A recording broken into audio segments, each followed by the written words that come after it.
Welcome back to the Spiritual Social. I'm Lexi, your local light worker. I'm a tarot reader and an astrologer, and it is my great joy and pleasure to be giving you another in-depth spiritual guidance type of reading. This is still a pick-a-card reading, and I will be looking at messages from the goddesses. We are tapping into supreme divine feminine energy today, and we are going to see what messages need to come through for you. These messages can be on a variety of different topics. They could be about work, your spiritual path. They could be about your health and well-being. They could be about how to cleanse yourself. They could be about romance and how to establish a better relationship with the one you love, or how to continue it, how to maintain it. It could be as well about something that is lying up ahead, something that might be showing up in the future for you, or something from the past that is still holding quite a lot of weight upon you. Maybe something karmically that you need to let go of. Oh, so beautifully how the ray of the sunset sun just poured into the reading as I said this. I really enjoyed the feedback that I received on my previous pick-a-card reading, the spiritual cleansing one. You guys really enjoyed it, and I just thought I'd do something similar. So in today's reading, I'm not going to jump ahead with my intuitive capacity to read the cards. I will give you a little bit of a summary of what I think as well, but I will allow the decks, the cards, and the descriptions from the guidebooks to speak for you. I've carefully chosen my decks. I have here, first of all, 2 tarot decks, which I will use to see what is the tarot energy that is looming over you in your life, that is at present influencing you. Although this reading is timeless, so it applies to you the moment when you stumble upon it, I am filming it under a specific energy, which is the energy of Gemini season 2022. Okay, so I have here our tarot, which is this amazing collection of empowering female stories. So I will pull a card and read you about a really awesome female that somehow carved her name into history with her bravery, courage, faith, and determination. And then I have here as well the Muse Tarot, which holds such gorgeous divine feminine energy. I will read you the poem specifically associated with the card, because Chris Ann, the author of the Muse Tarot, did such a good job at giving us poems or some sort of affirmations with each of these beautiful tarot cards. So I want to share this with you. I want to mirror this loving energy back. It is my hope that these readings give you some sort of restful, hypnotic relaxation. I hope that I'm able to make you feel comforted, like we're learning something in a fun, relaxing way, in a soothing way that is able to speak to your heart. I'm also brushing up some of the knowledge from these guidebooks as well. So we're learning together, we're growing together, we're expanding together. This is my hope, my intention, and the energy with which I'm creating these readings. And then over here, I have my set of goddess oracles. I have guidance of the goddess, which I'll be using. I also have the Elki oracle. I have here the priestess of light oracle. I have the legendary ladies oracle. We have as well the divine feminine oracle, and of course the goddess power oracle. I will be pulling a card from each of these decks and read you the in-depth message. And then at the end, after we have all cards on the table and all messages have been read and integrated, I will tell you what I think about the energies that are facing us, okay? So get cozy. If you're on holiday someplace, if you're at the beach, if you're at the mountainside, if you're just chilling, then this reading is perfect for you. If you're at home and you're struggling with anxiety, if you're struggling to sleep, if if you're finding it very difficult to focus on things, then I hope that you can tune into this reading and use it to benefit you. There's so much light literally pouring into this reading. God bless. It seems like I've done a very good job choosing the correct time of the day and cleansing and getting in touch with my beautiful spiritual guides. So I feel that I wanted to say guidance, but yeah, my English has been a little bit fluctuating lately, guys. Sorry, you do know it's my second language. So yeah, I am a bit overwhelmed with emotion because I don't know why, but I feel like this is a very timely reading. And I also brought a bowl here, a bowl of rose petals to honor the goddesses that we will invoke today. You guys know that every time when we ask for help from a god or a goddess, we should give them an offering, whether it is burning some incense, giving them some fruit or some chocolate, or maybe just putting some petals in a rose bowl. They need to receive something from us, something physical, but also from the natural world. And I actually found these roses, this one especially, the fuchsia one, the big chunky one. It was just like lying fallen next to a rose bush, and I thought this is perfect. What a beautiful sign from the divine that we can put it in the use of the goddesses. So let me show you the options. I have here 3 objects that you can choose from. For group 1, I have this ivory brooch. It has this pin that always keeps coming undone. It's a woman holding a fan. So that's group 1. Then for group 2, I have this dark rose. It's burgundy colored. It's gorgeous. It's a little bit coming undone because I've been holding it in my fridge for the last 2 days in preparation for this reading. But maybe, who knows? You guys might be drawn towards it because you could be feeling like you're coming undone in this period. And then I also have here for group 3, this is a pink lighter. It's very small. I use it to light candles for ceremonies and for these pick a card readings here. So feel free to have a look. Maybe I should bring the camera a bit closer so you can truly look at these objects. Feel free to have a look at which of these 2 objects pulls you in the most. The first one, the brooch, looks a bit menacing with this needle out. Maybe you need some extra protection, group 1. But if you've made your choice, then let's just get into it. This introduction is long enough as it is. I'm so excited to see what the goddesses have to say for you, my beautiful souls. I am already blessing each member of my crew that stumbles upon this reading. May you be blessed. May everything work out beautifully for you. May you take this gorgeous energy and bring a lot of light into your life. Let's get to it. Hey group 1, hello my beautiful souls. This is for those of you that were drawn to this brooch holding a fan. So let's find out what guidance from the goddesses is there available for you today. I'm going to begin by live shuffling from our tarot. 1 card for group 1, please. 1 card for group 1. Please come through. Beautiful. So you got the Page of Pentacles, and we have here the gorgeous Mary Lou Williams. And from the Muse Tarot, 1 card please for group 1. Ha! You got 2. Okay, we're gonna pick them both. We have the Chariot. And we also have here the Wheel of Fortune. Wow, gorgeous energies. So the Chariot represents Cancer and the Wheel of Fortune represents Jupiter. And I want you to have a look as well at Mary Lou Williams and this gorgeous collage. Now, I'm going to read you the story of Mary Lou. Page of Pentacles. Well, this talks about beginning to amass a fortune. It talks about feeling quite like an apprentice in life, being given some opportunities, but not enough to truly become worldwide famous or renowned. So let's find out, what is the story of Mary Lou Williams and what is the meaning of the Page of Pentacles for you, my beautiful group 1.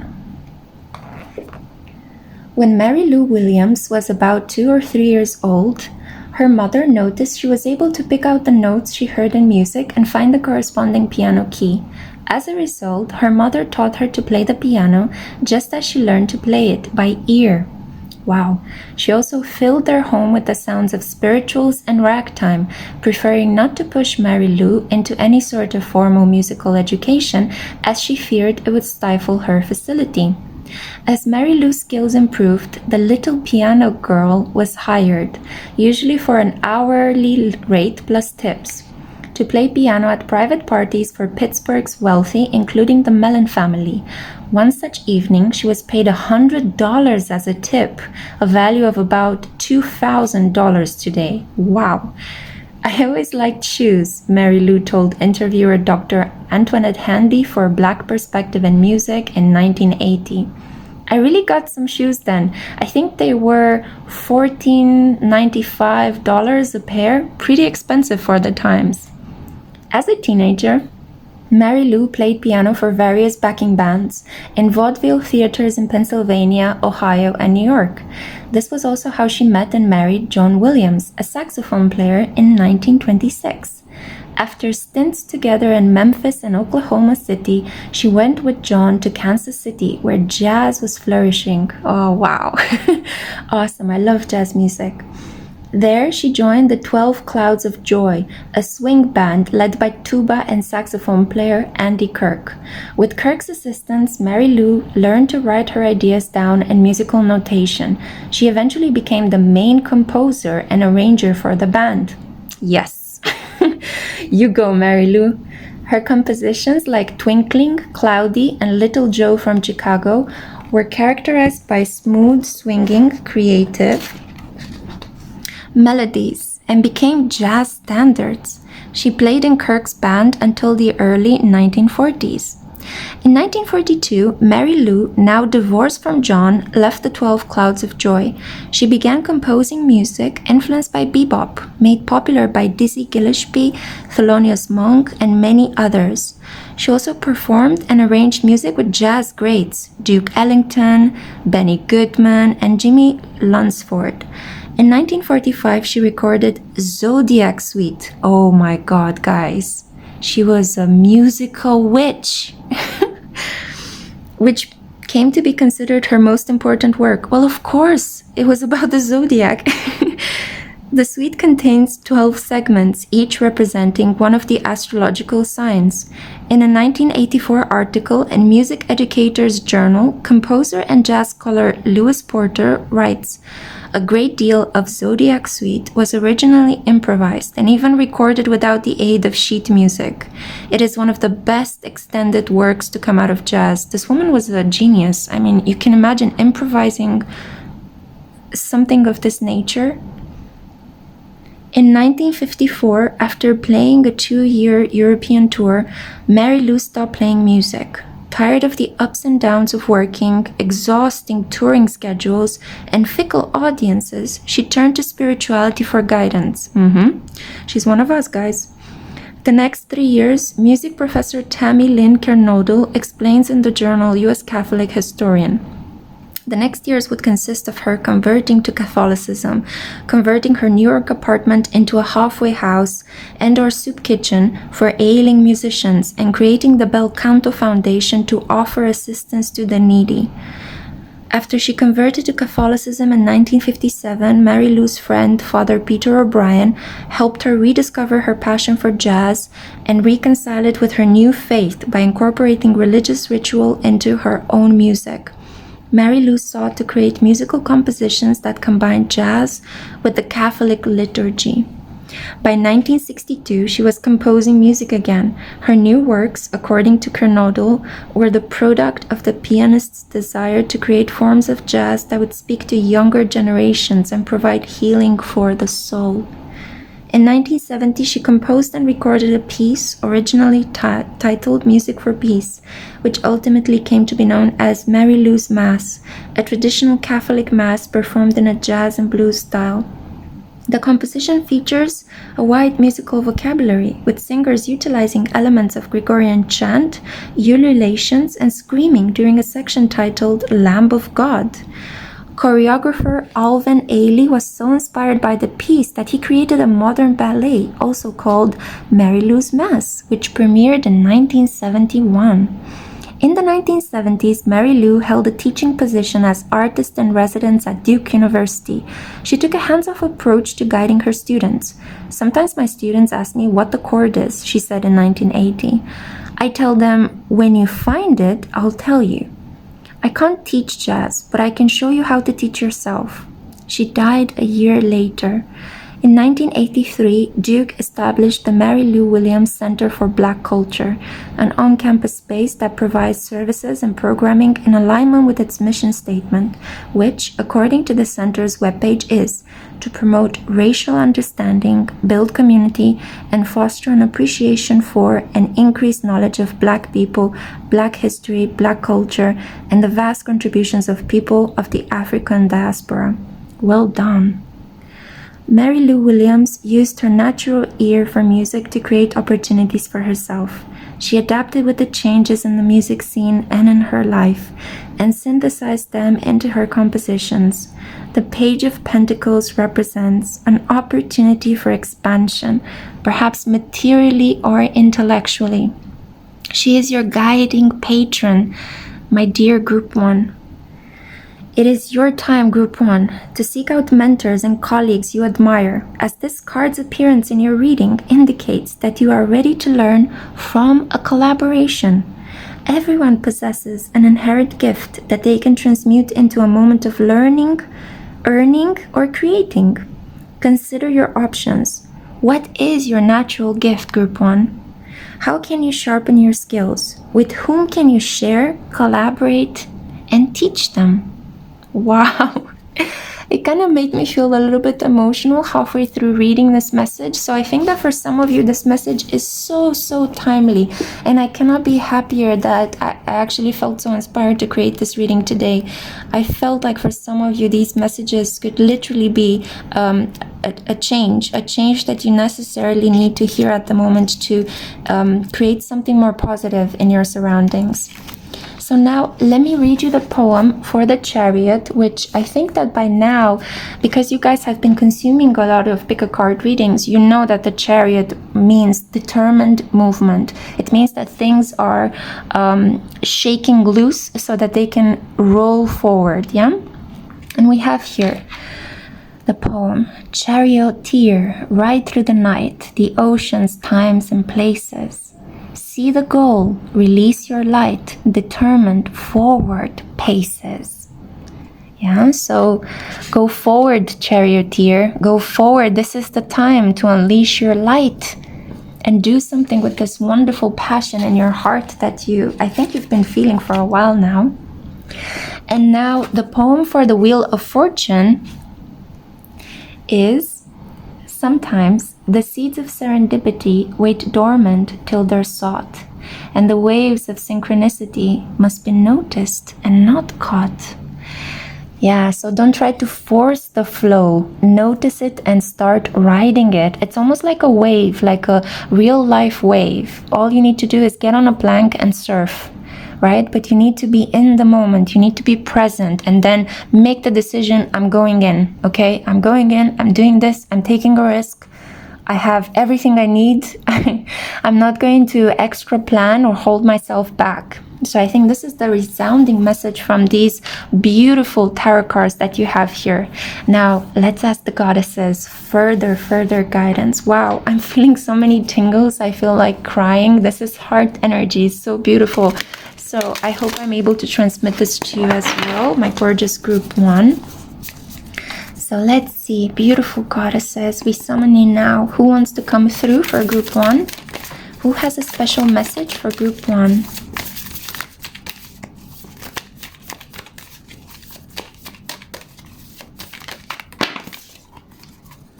Okay, there are far too many, but who would like to come forth? Yes, I feel that. This one. Wow, okay, this is a novelty for me too. I've never heard of this goddess. You guys know I'm honest, okay? So I've never heard of this goddess, so we're learning together here. This is the goddess Angerboda. Angerboda? I hope I pronounced this correctly. I'm sure I haven't. This is inner strength. She seems to me like she's a Nordic or maybe Baltic goddess. Let's continue to pull more goddesses, and then I will read you the in-depth messages, but I want you to be able to see them as well. Whoa, okay, so you have some pretty fierce energy coming through for you. So you got 2 of them. We have here she who sees, Makita, observe, perceive, and scrutinize. Leo energy, you see it's shining through it's like hitting us in the face. And then we also have here she who waits, Manara, patience, waiting, and determination. This also sends me thinking to the Manara Tarot, which is a highly sexualized graphic tarot deck. So it could be that you're feeling more sexually charged in this period, which is a great thing. If you do not have a partner to consume this sexual energy with, try pleasing yourself. But at the same time, you can harness this gorgeous sexual energy into fantastic creative work. So let's see. The High Priestess of Light. Which High Priestess of Light wants to come through for group 1?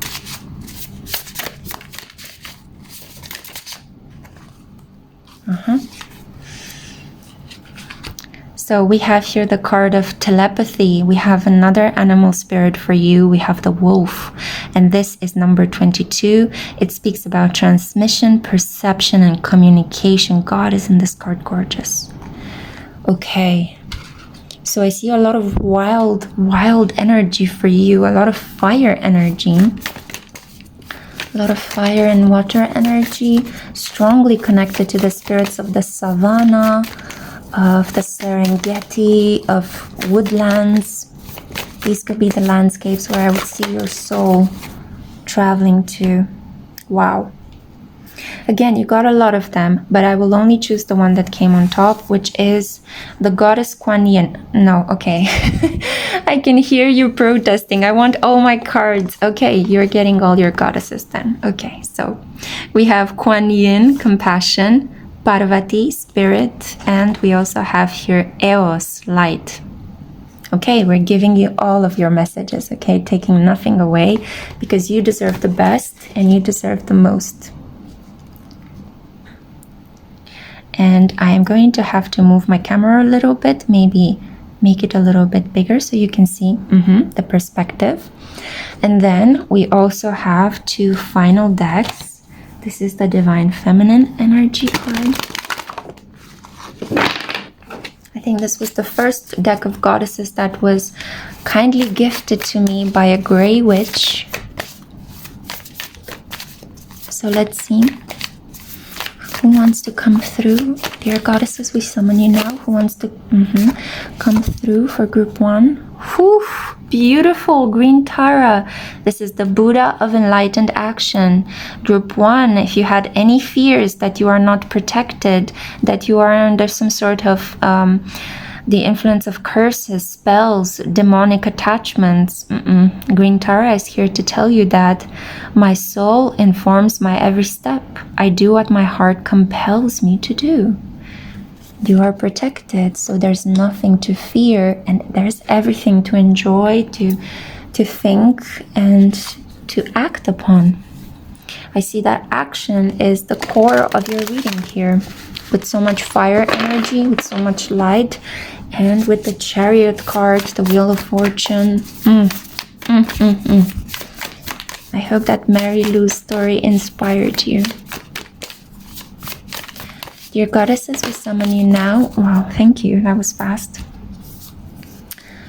And the final goddess that comes through for you here, we have Metis. Oh boy, Metis was incredibly challenged in her life. But I will read you the in-depth message when we get to her. I think that's the key. That's the key. So let's get into it. Let's see. First of all, we are going to look at what Angerboda, I'm going to have to learn how to properly pronounce that name, what she has to tell you regarding the energy in your life at the moment. Okay, so yeah, so the pronunciation is Angerboda. Okay, it's quite similar. She is the Norse goddess cloaked in mystery and contradictions, described in varying degrees throughout her mythos as either a giantess, a witch, or even a troll queen. She is the shape-shifting goddess of life and death, known to be fiercely independent while remaining a passionately protective mother to her children, Hel, Fenrir, and Jormungandr. Okay, now I know why her name is familiar, because I am much more in tune with her daughter's story than with her. So wow, this takes it one level up. At times, she is a messenger for the goddess Freya, helping grant fertility to the childless. The name Angerboda can be translated as foreboding or she who offers sorrows, yet these translations merely present a fragment of her story. And maybe this is how people perceive you, as a fragment, group 1. Maybe this is why Angerboda appeared here, because she wants to bring justice into your life.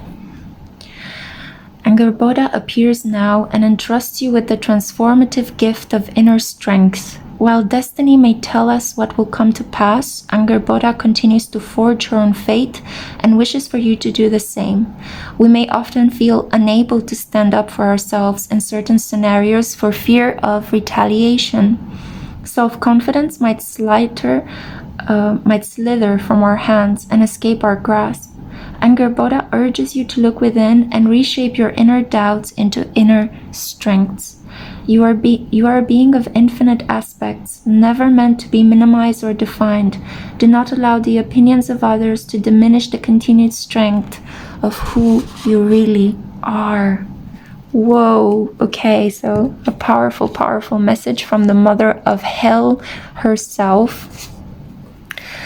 Inner strength. How can you transform your inner doubts into inner strength? Well, first of all, you begin by how you talk to yourself. If you are saying to yourself, I cannot do this, this is awful, why does this always happen to me? Transform this into, I am able to do this, I will find all the help I need. So transforming the fear into empowerment. Now let's see what Makita has to say to you. Makita, she who sees, views the world with a keen eye. She wears a gold mask, which serves as her other eyes when necessary. There are moments when she will show her true self to the world. There are other times when the mask must be slipped down over her eyes. This protects her from the scrutiny of others while allowing her to inspect what is before her. She pays attention to patterns so she can report them as needed. Makita is the Tagalog word for see, so even her name reminds her of what she must do. The message of this card is take time to scope things out. This is a moment where you need to get the lay of the land. You may need to distinguish between what is real and what wants to be real. Your inner landscape must be surveyed as well. What can you see when you wait? Take no action now other than examining all the players and all the facts. Once you understand the game plan of others, you can begin to determine what your next best step might be. Here are your questions. What are the patterns you can see in your life? When has quiet observation benefited you before? How can you gain a new perspective now? Okay, allow Makita to help you. And it's fascinating because Manara is actually the next one that appears in a very consequential way in the booklet. So we have here Manara. She who waits sits in a bower of leaves and flower. So long did she pause there that the very flower has made its home in her hair. Because she knew the value of waiting, the ethereal glowing butterfly finally came to her. She made room for her dream by letting go of all else. What you want, you too can have. However, Manara will not give you the winged gift. The gift she offers is the lesson of patience. And you see how still she is. Your choice is before you now. Can you commit to the time it may take to get you what you want? The message of this card is that you may face challenges in going after the thing you want above all others. If it were easy, the actual obtainment would be diminished. But you need to honor the path which is set in front of you. Be ready to stretch yourself, because chasing this elusive desire will not be a walk in the park. More like a hike through exacting and arduous forest trails. This is not a test of physical ability, but about your level of determination. You can always say no, but keep in mind that you may not get this particular chance again. Stop and evaluate your commitment to what you desire. So her questions for you are, what can I set aside to make room for my dreams? What do I want the most? And how long am I willing to wait? So I feel that there might need to be a balance here between the capacity that you spend taking action and then the time left for you to wait for whatever you took action upon to actually grow. We all know that if we fiddle too much with what we are trying to create, it might end up not growing at all. Now, Kuan Yin, the Chinese goddess of compassion. She's the goddess of mercy and kindness. And she's a favorite for altars because she brings pure compassion into your life. When she appears, she shows you mercy and gives you the love and support that you're seeking. Follow her example, Group 1, and be more loving with yourself. Yeah. So already we see how the reading has moved from messages of ambition and dynamism to messages of finding time to be patient, to wait, to develop inner strength as you are waiting. Now, we also have here Parvati. We are in a flow because my hand opened at the exact page. Loving goddess Parvati is strengthening your spirit. She is the Hindu goddess that empowers you. You've got the power to find the fight within yourself right now, and you will keep rising. You have to show determination in order to succeed. Don't give up on what you desire. Just put more effort into it, and then also know when you have to rest, when you have to just surrender and allow things to grow. And now we have none other than the Greek goddess of light, Eos. You may be feeling lost or aimless lately, and winged goddess of light Eos is here to show you the way with her torch. Like Eos ushering in the dawn, a light will appear soon to show you the way out of your situation. Oh God, God bless. Or clarify how you've been feeling and why. Follow her intuitive pings. So that inner knowing in the belly, whatever you feel in this period that you need to do, even if it's a little bit, maybe it might not fit with your schedule. Maybe it might not be something that other people expect of you to do. Do it. Do it nonetheless. Follow what you feel is important for you to do, not what other people tell you might be best at the moment. This is a time to follow your intuition, and I cannot for some reason pick up the telepathy card from the table. This is interesting. So maybe your telepathic energy is very strong at the moment. Who are you trying to reach, Group 1? Let's find out.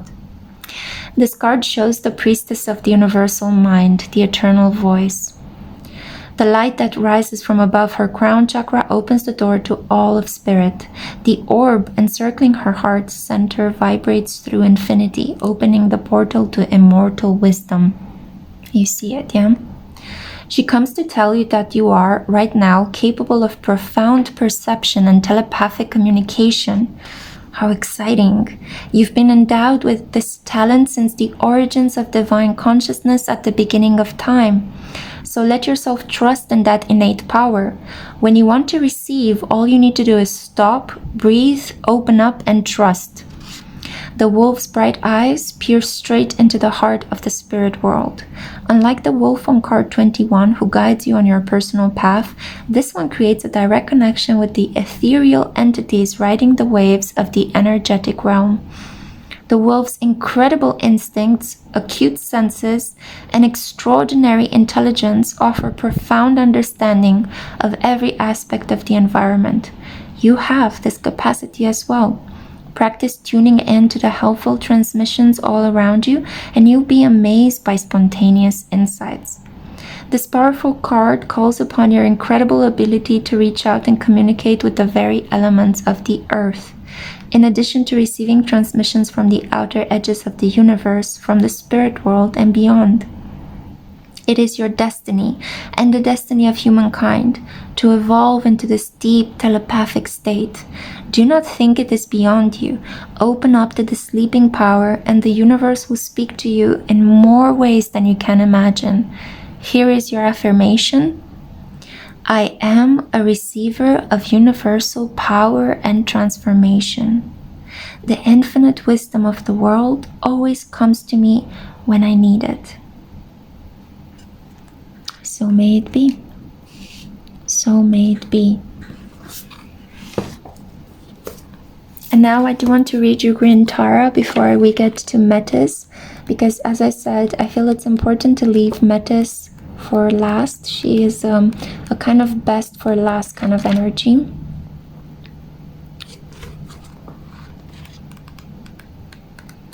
Very calming moment of silence. So, Green Tara, who is she? She embodies the emboldened state that overcomes fear and allows us to take action on what we know is right. Tara is a female Buddha in the Vajrayana Buddhist tradition. She is known as the Mother of Liberation because her name is derived from the root to cross. Tara assists all beings in crossing the ocean of suffering to liberation. According to the Tara Tantra, eons ago, Tara incarnated as a king's daughter. She showed such spiritual excellence and such profound compassion that she impressed a group of monks. They told her that they would pray for her to be reborn a man so that she could reach enlightenment. She responded by enlightening them. She told them that there is no such thing as male and female. The ideas, projections, and expectations that we superimpose onto the male form and the female form, they are not real. They are contrived. Form is emptiness, and emptiness is form. Tara vowed then and there before all the monks that she would remain a female Buddha for all lifetimes until all beings were liberated from the illusion that a person's sex determines their ability to become enlightened. Tara has 4 different types of enlightened activity and divine attributes, depicted symbolically through the colors red, white, black, yellow, and green.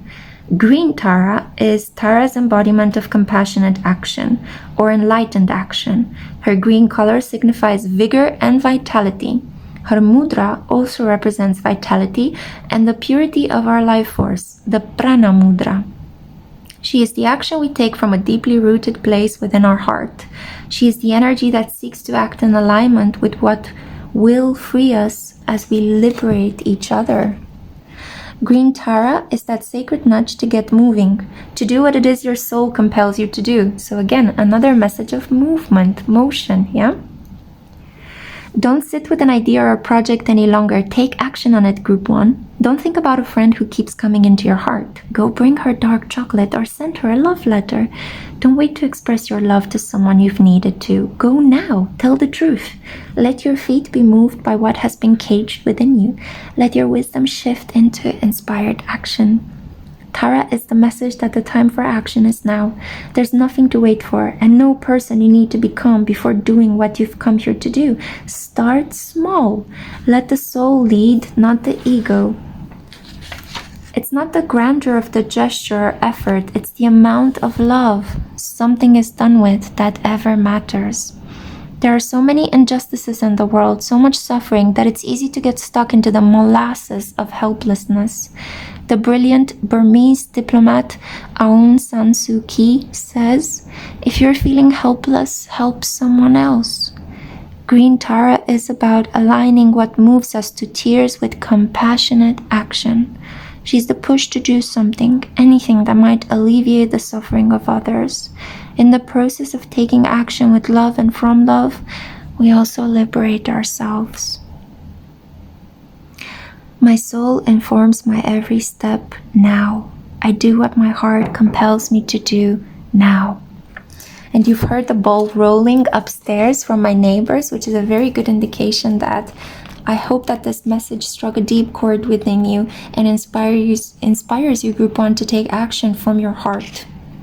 And now, last but never least, we have Metis, the goddess of wisdom. Experience woven together with knowledge creates a beautiful thing, wisdom. Its parts are entwined like a finely made rope that it's so strong it can't be cut. Wisdom, once earned, becomes an essential part of you. Right now, the Greek goddess of wisdom, Metis, says you know exactly what to do in your current circumstances. The real question is, do you have the courage and commitment to make a wise choice? Your answer is not to hide. You are being invited to look within rather than without. Take the wisdom you already have and apply it to your question.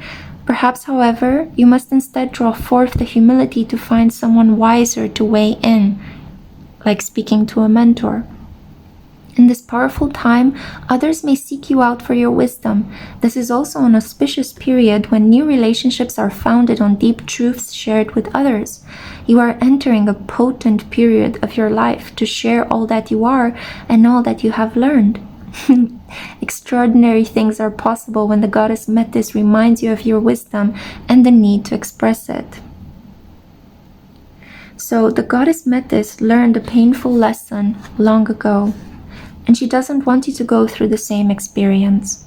She chose to make herself small, dim her life force and inner light, and reduce her power to keep love.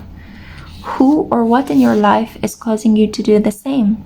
Do you dim yourself out of fear of reprisal, or because you have a sense that you are unworthy and unlovable, or perhaps you're too much or too smart?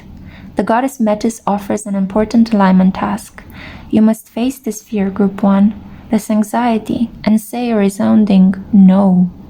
Even in the face of the greater story of cultural conditioning, be brave and courageous and ask, how can you be part of the solution?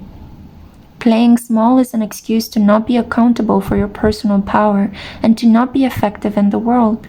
You have an abundance of life force energy in you, so come out of the shadows, Group 1, and let yourself shine. Take the risk and bring your wisdom to the world. We need you.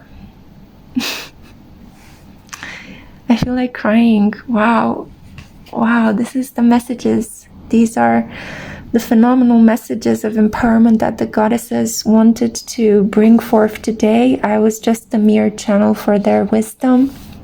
I hope that you have enjoyed this reading. Let me know down in the comments below if this resonated in any way. Make sure to like this video as well so it gets distributed to as many people as possible that might need to hear these encouraging messages. Also subscribe. The more our family is growing, the more perks and giveaways and wonderful things will be coming your way, guys. The more we are growing together, the more you inspire me to create more for you. So, wow, take your practice powers and bring them into action, Group 1. I'm sending you so much love. Bye. Hi, Group 2. Welcome to a reading, a very special reading in depth on the topic of guidance from the goddesses. This is for those of you that were drawn to this burgundy rose that is a little bit falling apart. I do hope that you are well in this period. And even if you might be feeling a little bit out of sorts, we're going to treat this today with the help of these encouraging messages.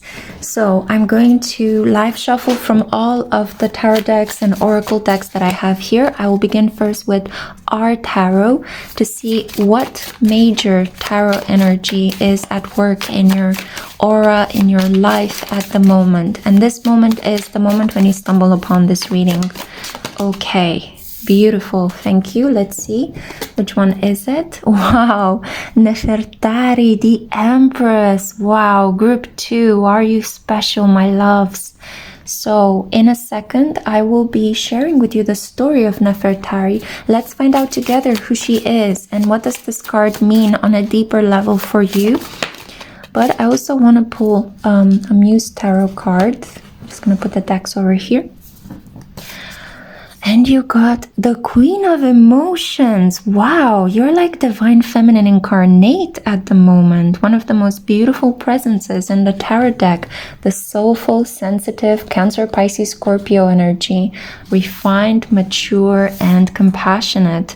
So So let's find out the story of Nefertari first. I want to read you the in-depth message for her, while I also show you the cards. There we go. So, Nefertari was the first principal wife of Ramses II, also known as Ramses the Great. She became the pharaoh's most famous queen. Ramses adored her and referred to her by names such as Great of Praises, Sweet of Love, and Lady of Grace. She had at least 6 children with him, whew, and some historians speculate she may have had as many as 10. Highly educated, she used her ability to read and write hieroglyphs to conduct diplomatic work. Cuneiform tablets found in modern-day Turkey contain correspondence from Nefertari to the king and queen of the ancient Hittite Empire. Ramses II had been at war with the Hittites early in his reign, but after they came to peace with each other, Nefertari wrote to Egypt's new allies to strengthen their relationship and solidify the peace for her people. May your country be well. I have sent you a gift in order to greet you, my sister, she wrote to the Hittite queen. Along with her affectionate words came priceless gold jewelry and luxurious linens. Ancient imagery depicting Nefertari affirms her important political role by showing her attending affairs of state and religious ceremonies. In ancient Egypt, there was no separation between the royals and the divine realm. The pharaoh was regarded as a god, and Egyptian queens were also associated with various goddesses. Nefertari was closely associated with the Egyptian goddess Hathor and was frequently depicted alongside her in ancient artwork. The Egyptians celebrated Hathor as a goddess of femininity, joy, and motherhood. Sometimes Hathor even greeted the recently deceased as they entered the afterlife, providing a comforting, guiding presence. Ramses II had a temple constructed at Abu Simbel to honor Nefertari. The ancient statues there of her are the same size as those representing her husband, which demonstrates Nefertari's importance given the most other figures depicting mortals generally appear smaller than the pharaoh in ancient Egyptian artwork. Wow, okay, so she had presence. Her reign elevated the role of queen and made it more valuable than it has been proven to previous generations. The monuments of Nefertari that remain to this day are a testament to her legacy as a beloved wife and mother, as well as a political and religious figure. And yeah, I do realize that I mispronounced monuments in a very quirky way. Nefertari's tomb, located in the Valley of the Queens in Egypt, is among the most beautiful still standing. None of the artwork on the walls depicts her husband. Instead, the imagery focuses on her life and death. There is a painting that depicts her playing a complex board game, illustrating her clever mind. Additionally, there is a depiction of Nefertari declaring herself a scribe to the god of writing and literacy, signifying her reputation as a highly educated woman. Throughout history, Nefertari has been heralded for her beauty, generosity, and intelligence, a queen most beloved by her people. The Empress personifies the abiding soulful affection a mother may have for her children. The card represents natural personal beauty, a harmonious home, and creativity. Its presence in your reading indicates that you may need to create a peaceful, safe environment to flourish creatively and emotionally, for this is where you will be the most comfortable expressing your emotional needs and inner thoughts. This card is asking you, what ways can you most effectively show how you care for your loved ones? What action can you take to bring more harmony to your home or your office? What are the characteristics of a space that will make you feel most comfortable expressing yourselves? Yourselves? Maybe you have more than one self.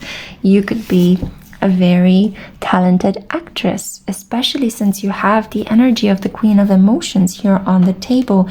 So this talks about a person that has a lot of emotional intelligence. I will read you now the poem created by Chris Ann to accompany this gorgeous, gorgeous deck. I don't know why, but whenever I look at this card, it reminds me of the French model Laetitia Casta. I'm not sure if you guys are familiar. She was a model and then she turned also actress as well. And she was a Taurus, much like the Empress over here. Maybe you are a Taurus too, group 2. Here's the poem. Like the sea, I flow in and out of breath, waiting in the lapping liminality of a heart song. This kind of makes me think of the song Waiting by Jhené Aiko. So maybe you need to listen to it. Maybe there is something deeply sensual and nourishing for you in that song, in the lyrics, in the video. I want to move on now to see guidance from the goddess. Let's see. Let's dive into the oracle wisdom for group 2. Which goddess wants to come through for group 2? You got 2 of them. So what do we have here? We have Ellen of the Ways, the goddess of spirit of the spiritual path, and then we also have Pele, potential. Let me just bring the camera closer so that you see them better. Okay, now you can see them better. So we have here Pele and Ellen of the Ways. Gorgeous energies. Let's dive into the messages and see what treasures they hold for you.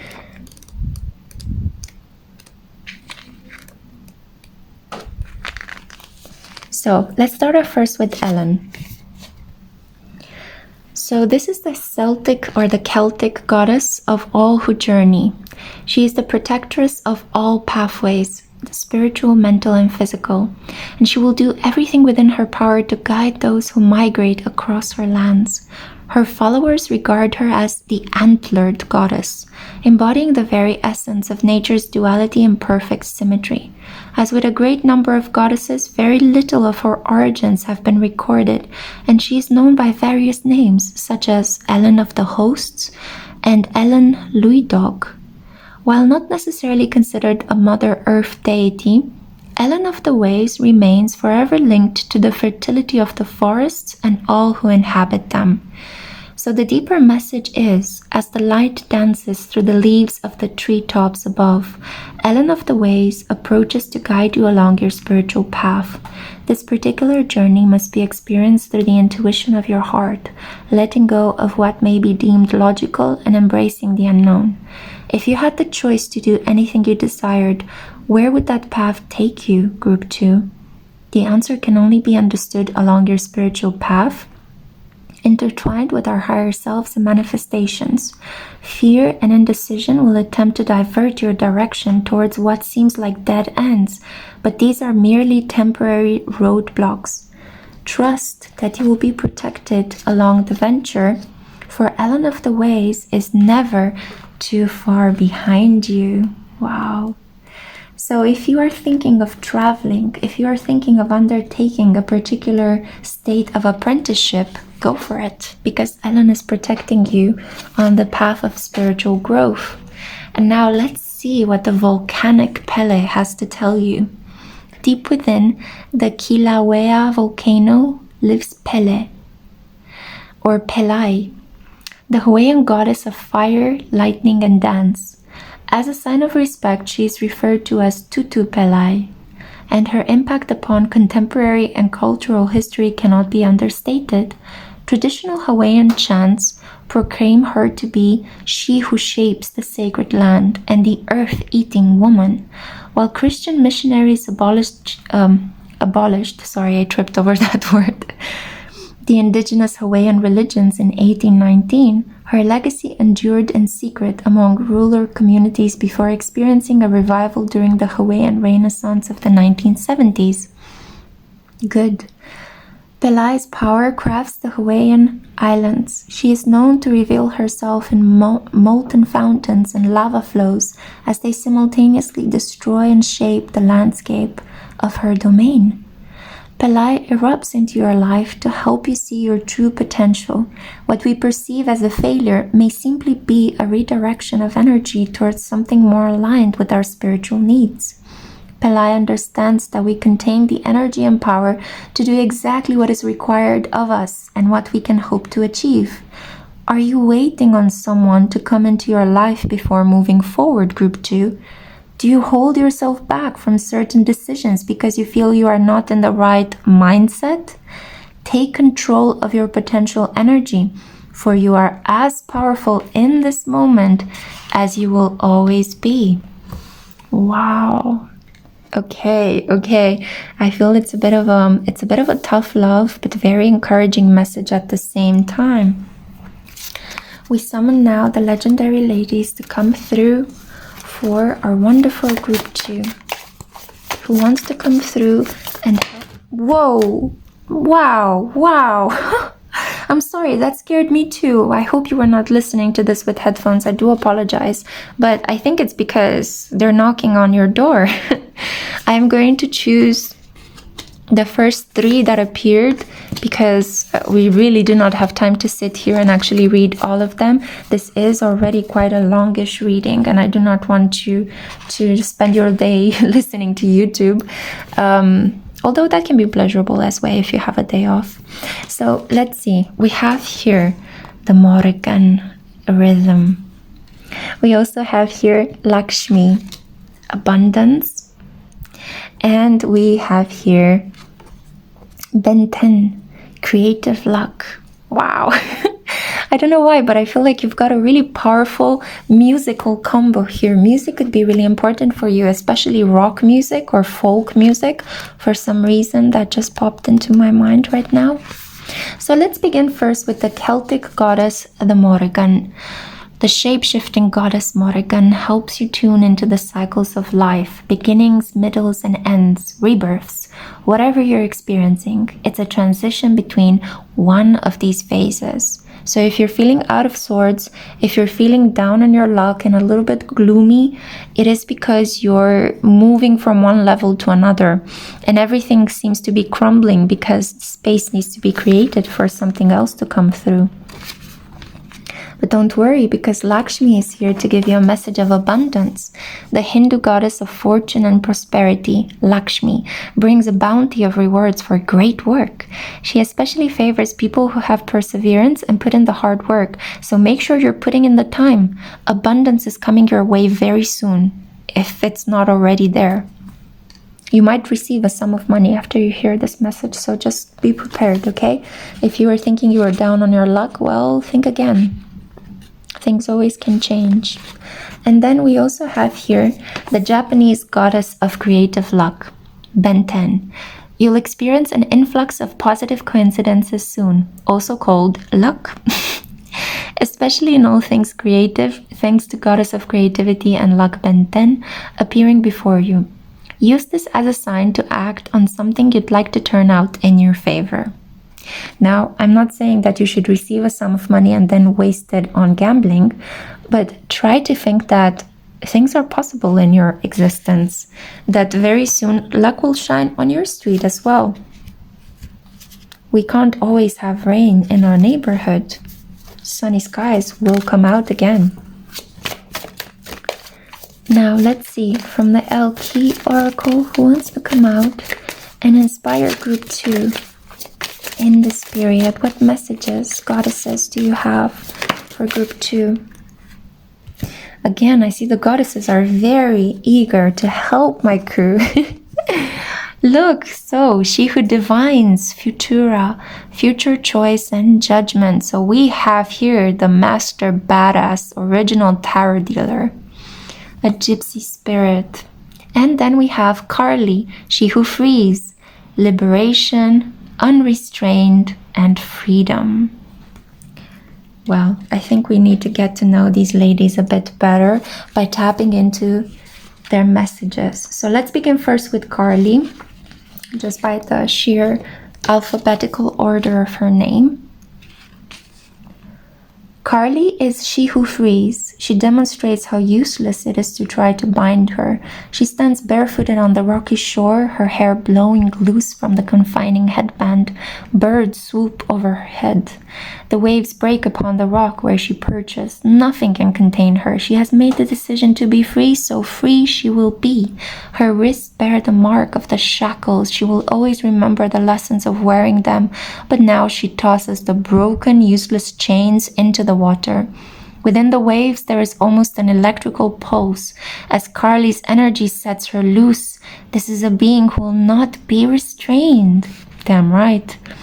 The message of this card is that you face a challenge only you can answer, Group 2. Will you remain obedient to the chains put upon you, or will you cast them aside to live the liberated life? It's important to remember sometimes bonds are accepted. You should also understand you can change your mind about those restraints. You are at a point where you can end anything you feel is holding you back. It would be wise to examine the chains thoroughly before you do so. Who holds the other end and who holds the key? Here are your questions. When did you first notice that you are being held back? What would real freedom feel like in your life, Group 2? What chains do you yearn to be free of? In what area of your life could these chains be?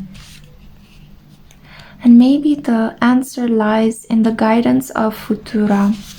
Let's see what she has to say. There is a reason why you got these two cards. Futura is she who divines. She holds l'amour, or the death card in tarot, and the 7 of hearts, which signifies unconditional love. You see them clearly here, yeah? One seems dire while the other seems like a fantasy, but they are simply messages for us to interpret. Like the die and key on her necklace, they are all tools.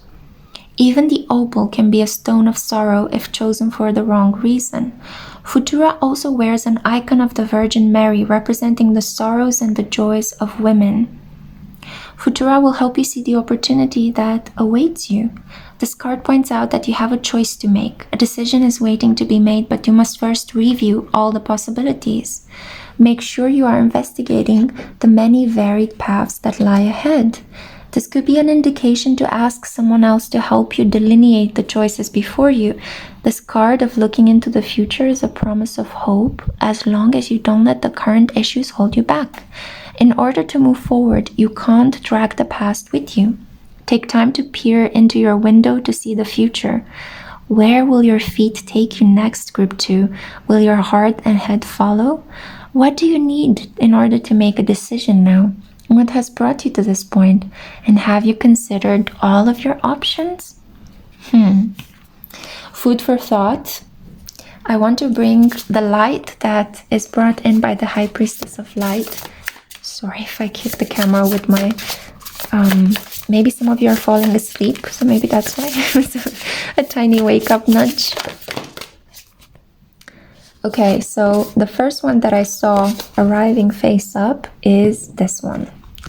Precognition. Wow, my crew is waking up to some pretty badass extrasensorial capacities, because Group 1 got telepathy and you got precognition. So this is a psychic ability, the capacity to see into the future. You might very well be my oracle. So the oracles are a group of individuals that were born between 1995 and 2007. These are Pluto in Sagittariuses. These are my lovely, intuitive, insightful babies that can bring in manifestations almost out of the ether. It seems a little bit magical how quickly you guys can manifest your reality. But you're here to serve a higher purpose, that of changing the world's beliefs and resolving cultural and religious divides. So, the precognition card. The Egyptian priestess on this card has developed a profound heightened psychic ability. She looks peacefully into the light hovering over her right hand, where images of the future reveal themselves. A soft glow emanates from her throat center and brow chakra, radiating from beneath her hawk headdress. The hawk aids her in reaching higher levels of consciousness. This messenger bird represents expansive psychism and future vision. This card indicates that you are now capable of reaching new heights of intuition and precognitive ability. Wow. In fact, you may have already noticed flashes of insights and deeper awareness. If so, trust the information you receive and let yourself look even deeper into the potential meanings of your future visions. There may be important messages coming your way. These may take the form of guidance about future choices or inspirations about creative, career-related, or personal projects. Remember that your soul vibrates at the level of spirit connection. For this reason, this card may also indicate a potential career involving psychic or intuitive practices. In fact, you may have had such careers in your past lives. Know that your soul is calling you to reconnect. Take time to meditate more so you can peacefully receive. Let yourself trust your growing intuition. The spirit world is open to you, ready to reveal your future potential and all that you need to know. Your affirmation is, I am one with the spirit world now.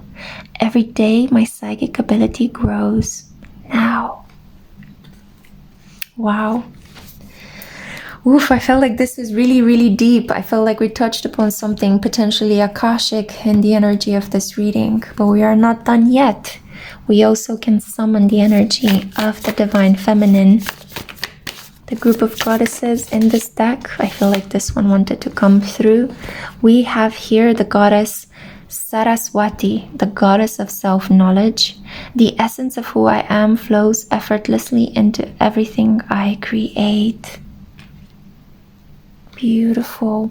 I think she is part of the Triundevi, the group of goddesses, 3 goddesses that were worshipped by in the Hindu pantheon, if I'm not mistaken.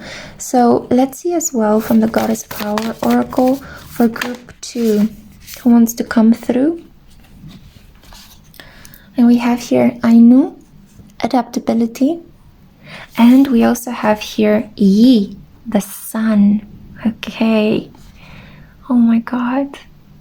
The energies, it's so much solar plexus and heart chakra energy, confidence and love. Beautiful. So let's dive deeper into the messages. I want to see what additional messages of support and comfort, for example, Saraswati has for you. Let's begin with her. It's a bit difficult because the guidebook for this specific Divine Feminine Oracle doesn't list them in an alphabetical order, but that's okay. We'll make order out of chaos. No problem. So Saraswati represents the self-knowledge of who we are so that nothing impedes the flow of creativity from the soul. Her name is a fusion of the Sanskrit words for essence and oneself. Saraswati name translates then as the one who leads to the essence of self-knowledge. She is part of the Hindu goddess Trinity, the Tridevi, together with Parvati and Lakshmi. All 3 goddesses help the trinity of Hindu gods Brahma, Vishnu, and Shiva to create, maintain, and regenerate the universe. The earliest mention of Saraswati is in the Rig Veda, a collection of ancient sacred texts that date back to 1500 before Christ. She is sometimes referred to as the mother of the Vedas and is understood to be the personification of knowledge. Students appeal to her for assistance on exams, and writers and artists pray to her to remove all the obstacles that keep them from being a clear conduit for the creativity that wants to come through them. She is considered to be a river goddess or a feminine deity with healing flowing waters. She is venerated as the goddess of music, arts, and learning because of this association with waters that heal and purify. Her iconography often associates her with the white lotus, symbolizing the purity of wisdom that her energy brings. Remember how the first message that we began your reading was about Nefertari's intelligence and fruitfulness, and how beautifully this is echoed by Saraswati's intelligence and wisdom. The cards are just speaking to each other, almost like in a symphony. So let's see what the deeper message is for her. When we are aligned with the essence of who we are, then what needs to be communicated through us, whether with words or music or artwork, it can flow. When our creativity feels blocked or stagnant, it isn't because the waters have dried up. We might fear this, but the truth is that self-awareness is the key to unlocking our creative flow. When we take the time to return to the essence of who we really are and nurture that essence, we realign again with the river of expression that the soul generates. Saraswati is the reminder that anything we create purifies us in the process of making it. It is a blessing. Our art should be judged not on popularity, but on its power to transform us. Saraswati is a call to return to the essence of our true self. The energy of her card is a change or a charge for more self-knowledge, more awareness of our own unique soul and what our needs are in this moment. She leads us back into that finely attuned space where we can express with ease and grace what the soul desires most to share. And that energy feels like a river moving through us. It heals, it liberates, and it inspires others to return to their own essence as well. What is one word to describe the essence of your true self, Group 2? Write it in the comments below. Let's see if we can create an encyclopedia of our souls. Now I want to move on to Ainu. Because I have a feeling that the message of Yi is the one that we can safely use to wrap up the wisdom inherent in this reading. I was looking in the wrong guidebook. I got a little bit emotional after the message, so yeah, this can happen sometimes. That's okay. So, Ainu. When you've set intentions for how your life could be different, better, fuller, juicier, prosperous, creative, and more meaningful, adaptability is the power you'll need to rely on. So, the old familiar you, the one who is used to your comfort zone, is now invited to dance in uncharted territory. The questions to ask yourself as you step into the unknown are: who do I need to become in order to experience this life I desire? What in me needs to shift so I can welcome this amazing abundance? You may want to pull an extra card after your reading, as a message from another goddess may grant you further insight into your awareness. This is the one that fell out. Fantastic. So it knew, the oracle knew that you needed an extra card. Oh my god. I suddenly got some shivers down my spine. Okay, so you need to activate your solar light, Group 2.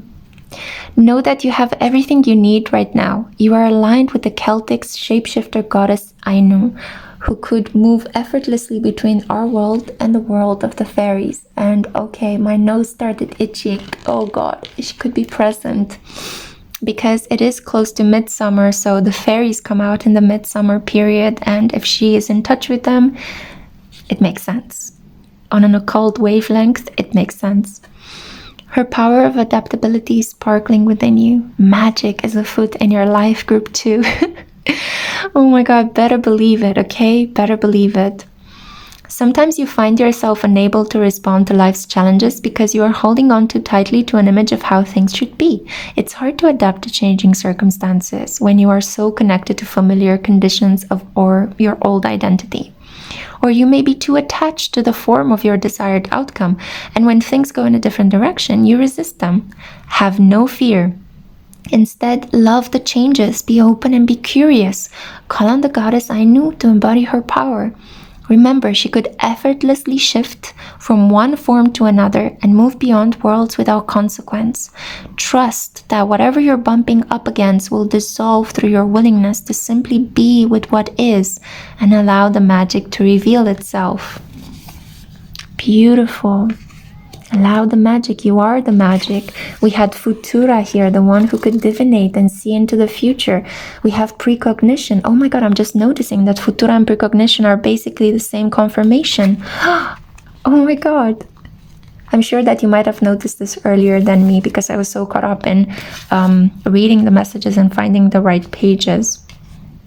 But here you go. They're on the table so you can see them. Okay.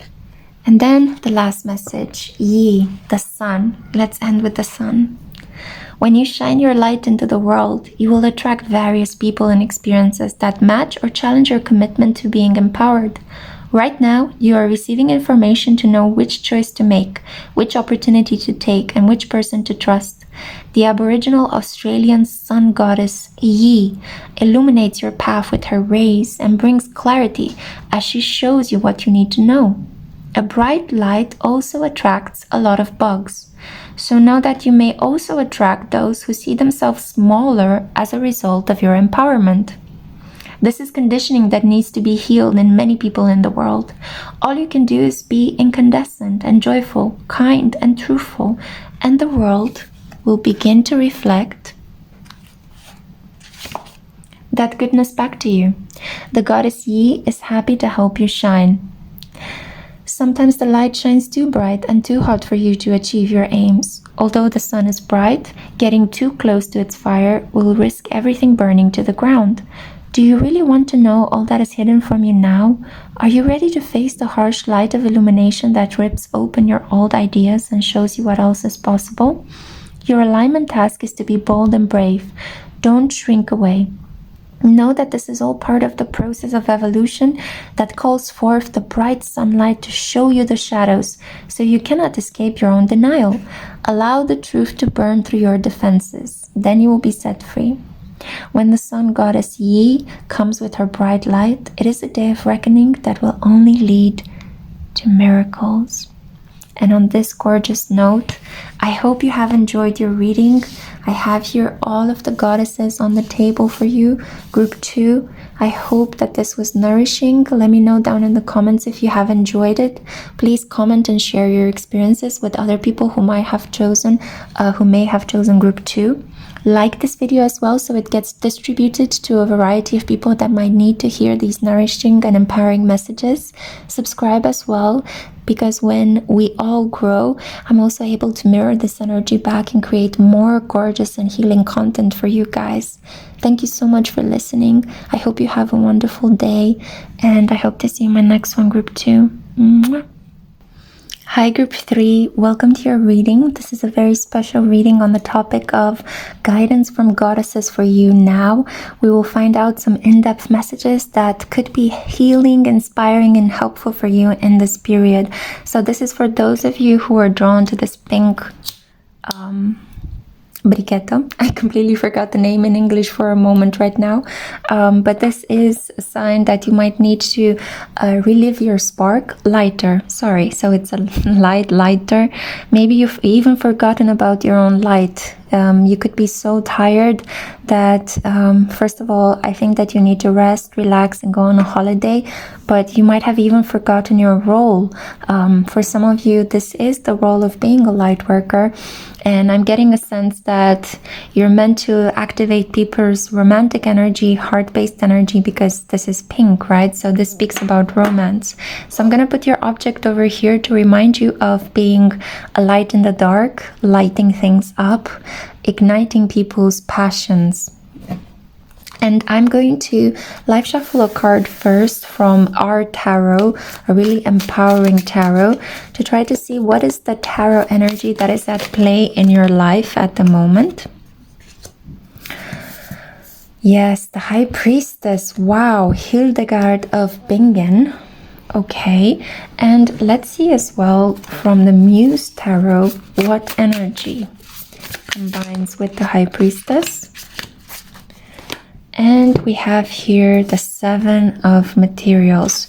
So these are your beginning tarot messages, and I will use these messages to build up the oracle messages. Let me read you first the story of Hildegard of Bingen before I read you the poem that is associated with the 7 of Materials. So the High Priestess, this is one of the first arcanas, the first one that greets us. And it's interesting because group 2 got the Empress, which follows after the High Priestess. High Priestess is also Pisces energy, Neptune. So, Hildegard of Bingen. Let me just focus it. She was a woman of many accomplishments. Her musical compositions, such as the Ordo Virtutum, the play of virtues, which was written circa 1150, are still admired and performed to this day. Over the span of her career as a Benedictine nun and abbess, Hildegard studied and wrote about philosophy, theology, botany, and medicine. Hildegard's accomplishments were inspired by mystical visions throughout her life. In Vita Sanctae Hildegardis, Life of Saint Hildegard, circa 1180, a biographical collection of her writing compiled by medieval monks, Hildegard stated that she experienced these visions from the age of 3. She was also frequently ill as a child. In Hildegard of Bingen, a woman of her age, Fiona Maddock writes that Hildegard's visions and sickliness predate her arrival at the monastery Disi Bodenberg, and might have persuaded her parents that their decision to tie her to God was more than appropriate. At around age 8, she was put in the care of a young noblewoman named Jutta, with whom she took vows to become a nun 6 years later in 1112. Jutta became her teacher and confidant. It would be with Jutta that Hildegard first shared details of her visions. After learning to read and write from Jutta's instructions, Hildegard educated herself in other areas by learning simple musical notation, working in the garden, and tending to the sick.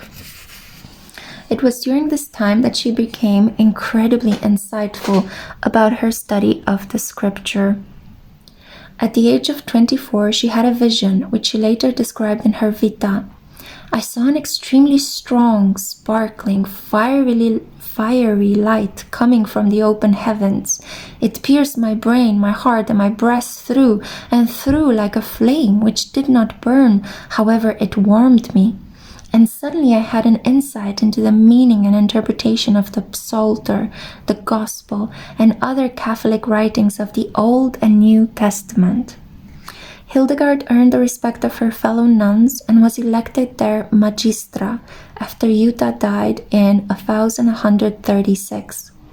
Not wanting to be under the authority of her local abbot as a prioress, Hildegard sought permission from her male superior to move her community of nuns to nearby Rupertsberg to establish a more independent convent. At first, her request was denied, but Hildegard did not relent. In approximately 1150, she came down with a mysterious illness that paralyzed her, leaving her unable to move from her bed. She and her male superiors regarded her ailment as a sign from God that her wish to establish the convent was right. Only then did she recover from her illness and was able to establish her convent with approximately 20 other nuns. Wow, okay. In her theological text, Scivias, Know the Ways, Hildegard wrote that while she had frequent visions from childhood, she did not record them. I saw all this and then I refused to write, she confessed, not out of stubbornness, but out of a sense of my inability, for fear of the skepticism of others, the shrugging of shoulders, and the manifold gossip of mankind, until God scourged through me on a bed of illness. There, finally, overcome by much suffering, I set my hand to write. The accounts of her visions, which she experienced through sight, touch, and sound, detail religious concepts and stories about creation, the structure of the cosmos, and God's relationship to human beings throughout history. So vividly was she able to describe what she saw that artists could illuminate her manuscripts. The art that resulted is unique for its time and a testament to the significance of her visions, whether they were divinely inspired or expressions of her highly original creative power. The theology that Hildegard detailed in the Scivias is also manifested in her musical work, Ordo Virtutum. The 82 songs play out a Christian story of sin, repentance, and forgiveness. Her writings that deal with medicine are less connected to her visionary experiences than to the practical skills she gained during her time managing her convent's herbal garden and tending to the sick. She wrote 2 volumes detailing her scientific knowledge, physica, which describes the medicinal property of many plants and animals, and cause et cure, causes and cures, an exploration of human anatomy and the symptoms and cures of various ailments. Mysteriously, Hildegard felt divinely inspired to invent a secret language and alphabet she called lingua ignota. No one had been able satisfactorily to explain why Hildegard felt moved to invent her own enigmatic code, or to ascertain whether her nuns or anyone else shared her secret with her. Maddox writes, "Frustratingly, little is known about it. Hildegard of Bingen's life and work was a result of a strong connection to the spiritual realm. It was necessary for her to maintain this connection because when she stopped herself from expressing her visions and the knowledge she gained from them, she became physically ill." The High Priestess is a card of mystical experiences and secret knowledge.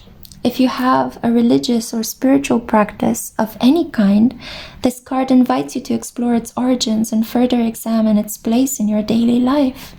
This card's appearance in your reading indicates the presence of an expansive imagination and subconscious. If you feel disconnected from your imaginary world, experiment with different activities to tap into your intuition, create art, read a fantasy novel, or play a game. When you go to sleep, be open to receiving insight from your dreams. The invitation from your conscious mind to your subconscious may be answered with inspiration that you can apply to your waking life and spiritual practice. Group 3. Have you ever gained insight from your dreams? How does your subconscious mind and intuitive nature play into your life? If you believe in it, Group 3, how can you foster a deeper connection to this beautiful spiritual realm? Wow. Wow, that was a marathon. I felt like my cells were changing as I was reading about her story. She seems to have been quite a powerhouse, our Hildegard over here. Let me read you right now the accompanying poem from the Seven of Materials. This one is a little bit shorter, and I love the rhythm of poems. It's almost like they are incantations. So we have here number 7.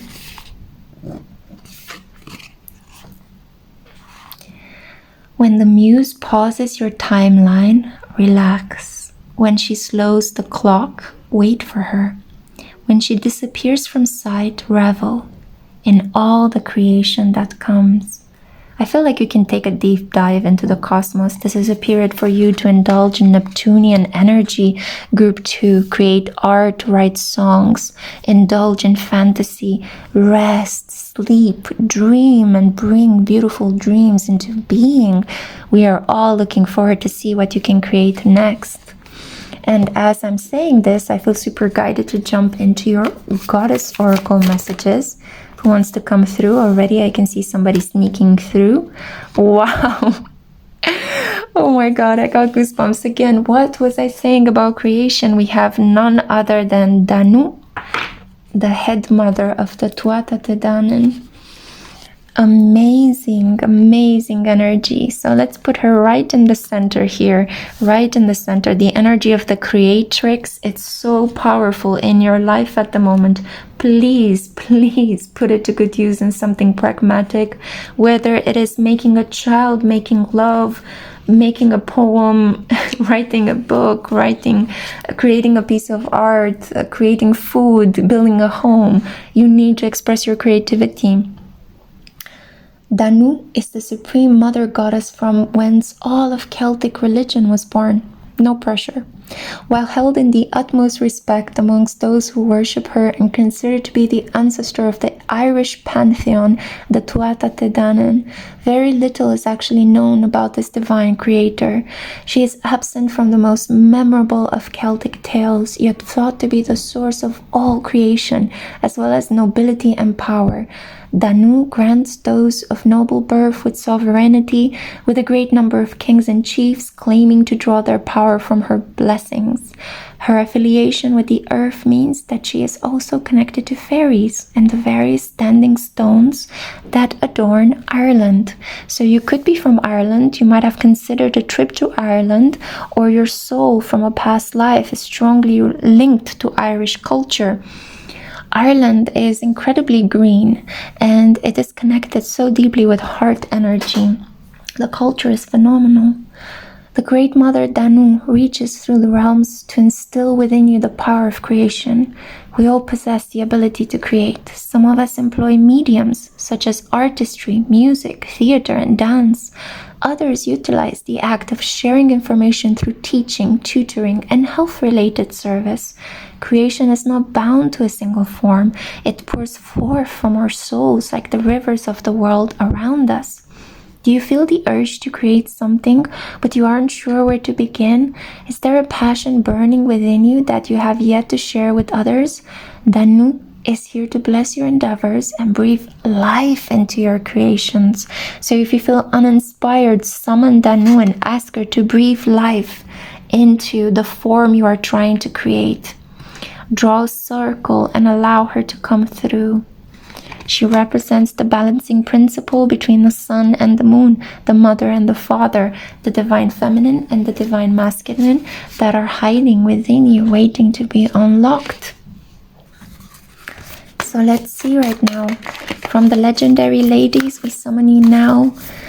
Which goddess wants to come through for my beautiful group 3?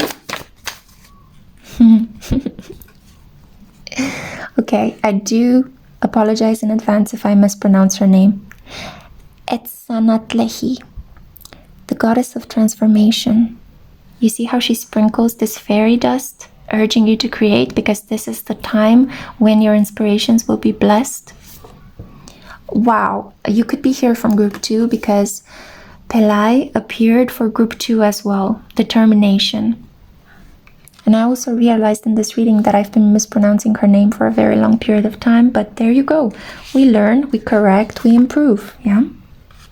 The important thing is to always be honest. Be honest with yourself, be honest with other people.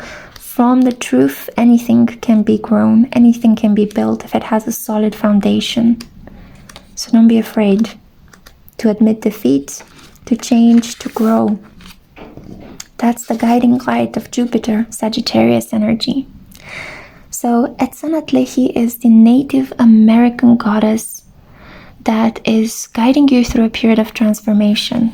Okay, so you might have been stuck in a boring 9-to-5 and now you're emerging as a creative goddess. You've been through a lot in your life lately and your heart may feel heavy, but let Etsanatlehi, goddess of the sky and earth, help lift your weary spirit and renew it. Transformation is her speciality. It's time to take the lesson, release it, and say, thank you, next, to this phase of your life. You might want to go and revisit or watch for the first time, if you haven't already, my Thank You Next series, which was inspired by Ariana Grande's song. So it's wonderful that we saw this syntagm appear as well in the beautiful energy of this Native American goddess. So let's see what Pelai has to tell you. What encouraging energy does she have to bring through? Well, she's telling you not to give up because she represents sheer determination. Tempestuous goddess of fire and volcanoes, Pelai is guiding you to find your own path and step in with determination. You'll find that you can do anything you set your mind to in this period. Don't give up. Don't give up. Don't compare yourself with other people. You have everything you need. All you need to do is start working, start planting the seeds, the 7 of materials. So let's see right now from the Elki Oracle what further goddesses need to come through. Okay, so I just saw 2 already jumping. We're going to take them. I'm sorry if that was a bit too loud if you're listening to this with headphones. Let's see. I love to see so many light bringer goddesses in the spread, which tells me that indeed we are all connected. We're all part of the same lightwork family. We have here she who brings light, Blanche, light, serenity, and beacon. And we also have here, whoa, she who avenges, nemesis, revenge, outcomes, and justice. What opposing energies, the light and the dark.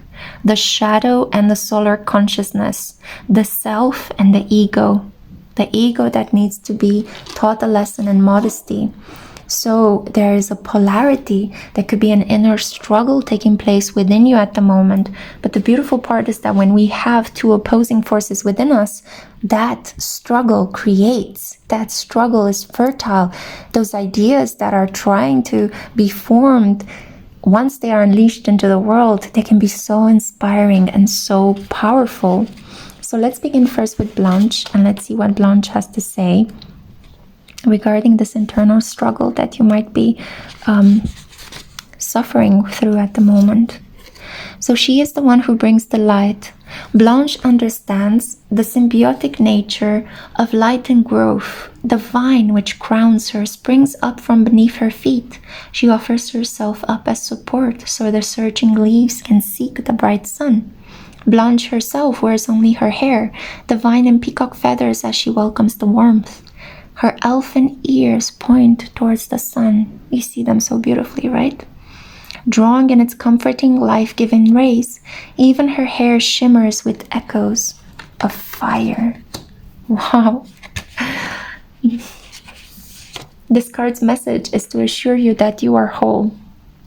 The answer you seek is already dancing in your own spark of life. If you feel drained and restless, now is good time to fuel yourself with food that nourishes and replenishes you. Enjoy vegetables from the garden that have been supercharged by the sun. Creativity needs to be fed as well, so go to those places where you can connect with the things that ignite you. If your normal creative outlet isn't giving you what you need, try something different. Imagine yourself peacefully accepting all the energy of the sun, taking only what you need. You become a beacon for other seekers, Group 3. You not only reflect the brilliance, but you're also capable of emanating light. This card calls you to understand your own warmth, your own glow, your own brilliance. Ask yourself, Group 3, what serves as your beacon? Where can you go to recharge your own batteries? And what are 3 things that you value about yourself? Because I think that you were able to overcome a really formidable force, because we have the Nemesis present here. So Nemesis is the one who avenges. She's teaching you a powerful lesson in this period. Fight poison with poison and both sides will lose. Revenge may seem to be the best answer, but carefully consider the outcome. How much of yourself are you willing to lose when you are faced with someone who has set themselves against you? Even if you wear a mask, you cannot hide from your own actions. Whoa. Nemesis is the inescapable one who exacts retribution from those who would set themselves above the higher powers. This Nemesis card serves as a caution when it is drawn. Nemesis asks you to check your motives. Does your need for retribution lead you into a place you may not wish to be, Group 3? If you may have already made a bad choice, don't despair. There isn't anyone who can claim to have never made a poor decision. Moving forward, think about the consequences of your choices. Should your need for punishment fall within the legal purview, let those sworn to justice take over. Do not take matters into your own hands. This is a case of calling on justice, then stepping back to let the cards fall where they may. Set up firm boundaries to include whatever makes you feel safe, then let justice prevail. Ask yourself, why are you being called to take this action? How important is this? How will I harm myself by taking revenge? So be mindful. There is a shadow aspect that wants to make itself known inside of you, Group 3. You are able to overcome it and master it. And I would strongly urge that you put this energy into creation rather than destruction, into sexuality rather than harm or violence. Use it to manifest life, force, positivity, rather than death, loss, and self-annihilation. Let's bring another message of light. I want to balance the light that Blanche brought in with the light from the High Priestess of Light.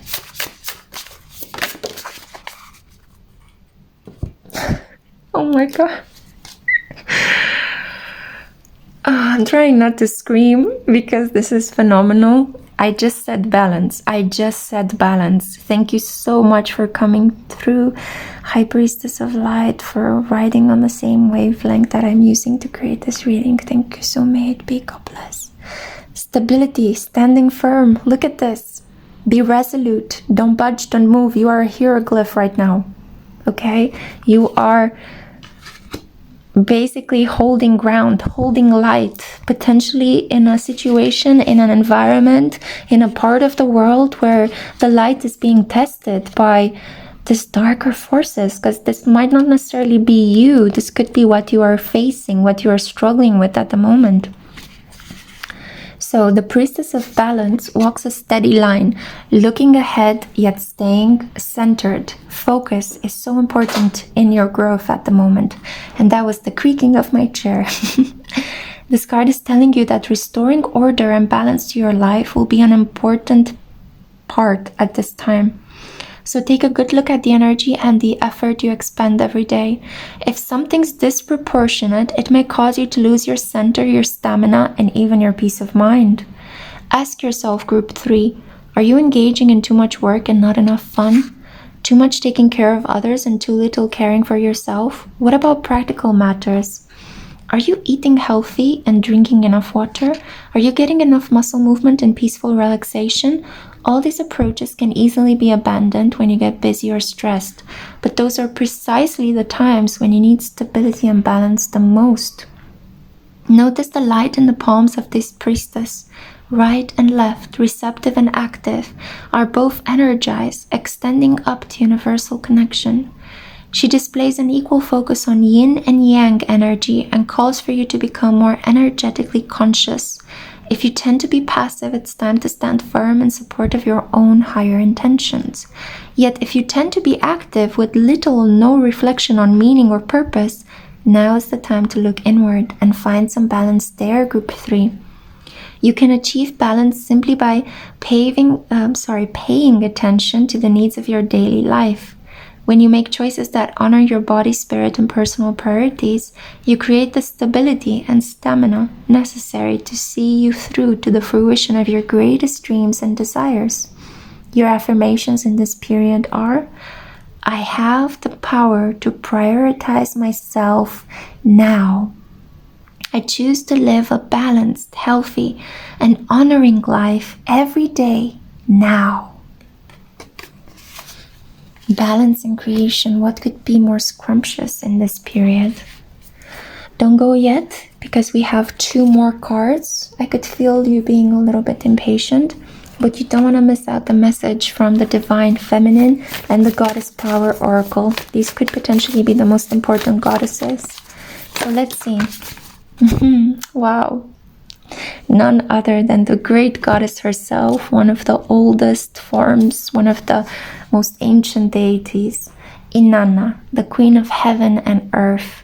I have nothing to hide. I see and accept all that I am. This beautiful angel.